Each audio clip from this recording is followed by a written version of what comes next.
کہ وہ عزت تو اس خدا کے پاس، اس کے دین کو ہاتھ میں رہو، عزت ملے گی، ورنہ جتنے جی چاہو جتن کرو، تم سے پہلے بھی پولیس مین ان علاقوں میں رہا، شاہ ایران جیسے خبر نہیں نصیب ہوئی، تم مکاریاں کرتے ہو، اپنی طرف سے سازشیں کرتے رہتے ہو ہاؤس میں، یہ کام نہیں دیں گی۔ بڑے بڑے لوگوں نے مکر کیے جس سے پہاڑ ہل جاتے، مگر میں نے پھونک مار اڑا دی۔ عزت مجھ سے ڈھونڈو تو خدا لم یزل کا دست قدرت توزما۔ اقبال نے کمال کرتی کہ بندہ مومن تو خدا کا ہاتھ ہے، جو کام خدا نے کرنا تھا وہ تو نے کر دینا ہے۔ خدا لم یزل کا دست قدرت، تو زبان تو ہے، جو حق پہنچانا ہے وہ بھی تیری زبان نے پہنچانا ہے۔ یقین پیدا کرا غافل کہ مغلوب ہے گماں کو ہے۔ ظالموں نے، انگریزی اقتدار نے کیا کیا؟ یہ کوئی بات نہیں کہ وہ یہاں حکومت کر گیا، لوٹ کر لے گا، سب کچھ ظلم کیے، مگر اصل ظلم یہ ہوا افرنگ دے تو بے خبرت کر دو وگرنا، اے بندہ ہے مومن تو بشیری تو نذیر۔ اس افرنگ نے اپنے تعلیم، اپنے کالجوں اور اپنے سارے ذرائع کے ذریعے تجھ کو اپنا آپ بنا دیا، تجھے یاد ہی نہ رکھا میں تو خدا کا سپاہی ہوں، میرا کام ہے اللہ کے دین کو غالب رکھنا اور اس کے خلاف جو ان کو دیر رکھنا۔ تجھے یہ بات بھول گئی کہ تو بشیر اور نذیر ہے، اچھے کام کرنے والوں کے لیے تو رحمت ہے، برے کرنے والوں کے لیے عذاب کا کوڑا ہے، جو زمین میں فساد برپا کرے ان کا سر کچلنا۔ مگر یہ بات ہی بلا دی، تمہیں یہ کہا اللہ اللہ کرو،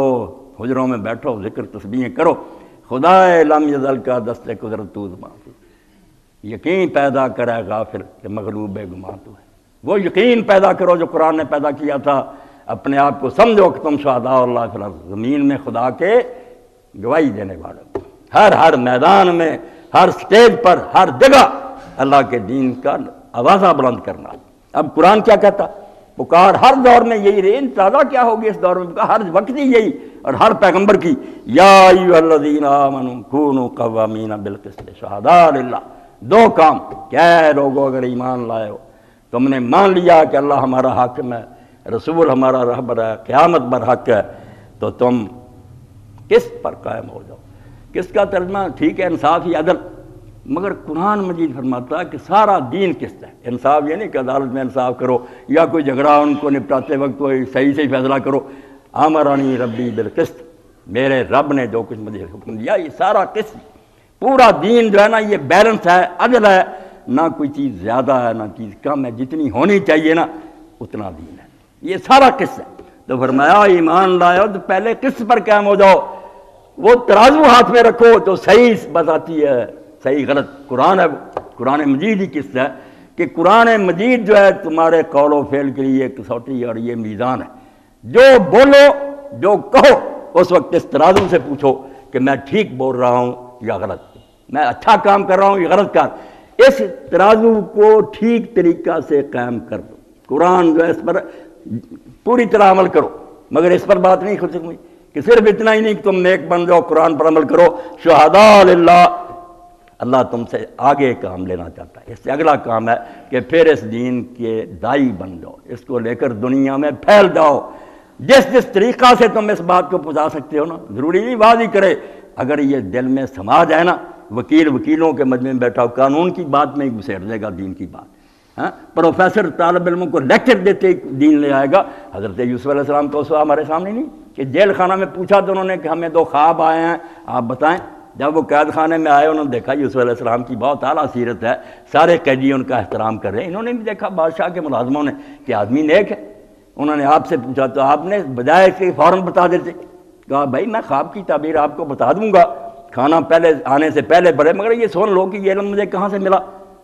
بات ہے اس کے ساتھ گانٹھ، یہ علم میرے رب نے دیا اور میرا رب وہ ہے، تم نے سو نہیں رکھا نام ابراہیم اسحاق اور یعقوب کا، وہ میرے باپ دادے ہیں، میں ان کا بچہ ہوں۔ وہ جو بات کہتے ہیں رب تو وہ توحید، ساتھ ہی شرک کی مذمت، اور جو اس ظالمانہ نظام میں وہ بھگت رہے تھے، اتنے خدا اچھے ہیں جو تمہیں ہر وقت کچھ رہے ہیں، یہ خدا اچھا، بعد میں وہ خواب کی تعبیر بھی بتا دی۔ یہی بات اللہ کے رسول علیہ السلام نے فرمائی کہ جب تم کسی مجمع میں جاؤ تو یہ نہ کرو کہ جس بات میں لوگ لگے ہوئے اس کو ہٹا کر کہو ہمارا بات سن لو،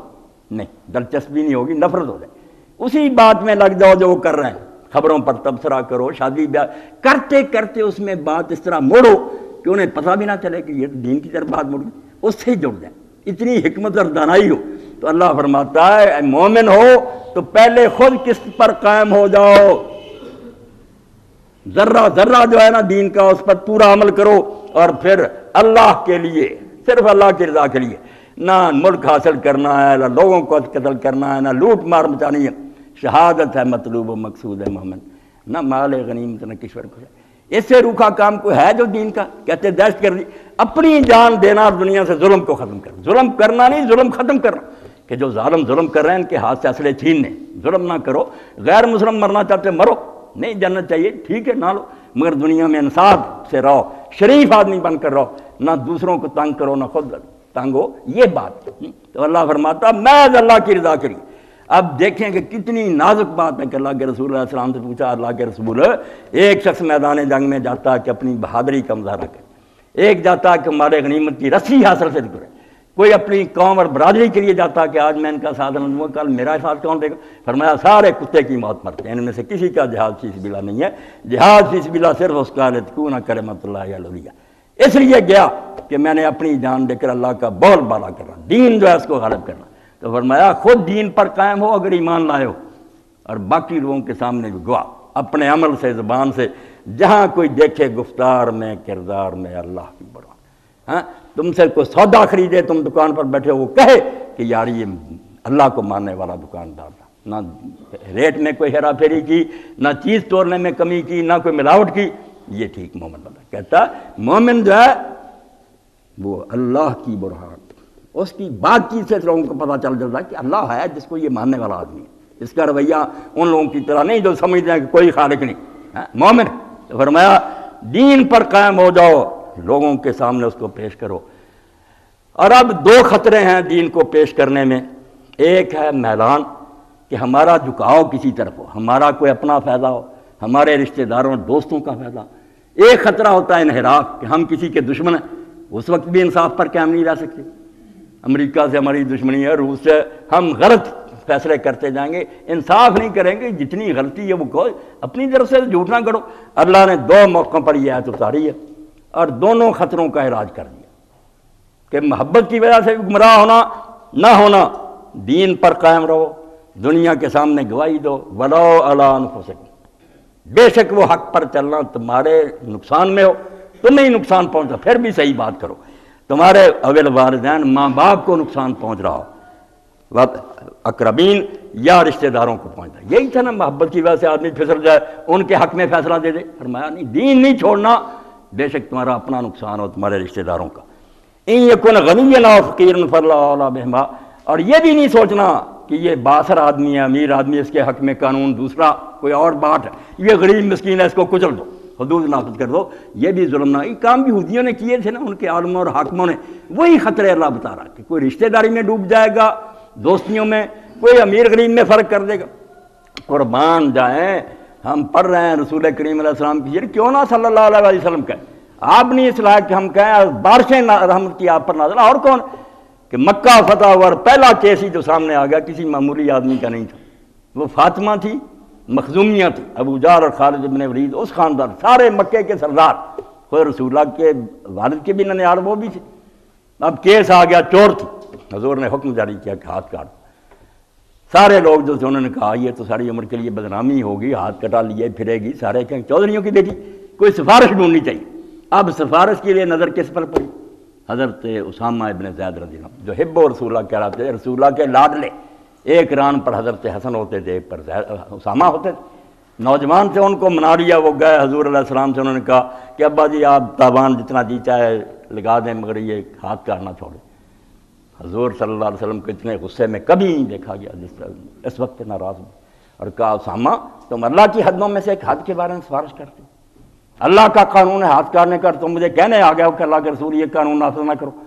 اور خطبہ دیا اور کہا تم سے پہلے امتیں اسی لیے برباد ہوئی کہ انصاف کا ترازو جو تھا وہ اس کا نہیں انہوں نے حق رکھا خیال، امیر آدمی آیا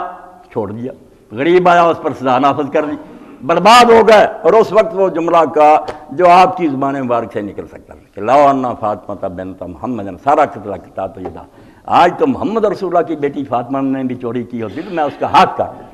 تو اللہ کہتا نہ کسی سے تعلق کا خیال رکھنا، نہ بڑے اور چھوٹے کا لحاظ رکھنا، فلا تتبعوا الہوی ان تعدلوا،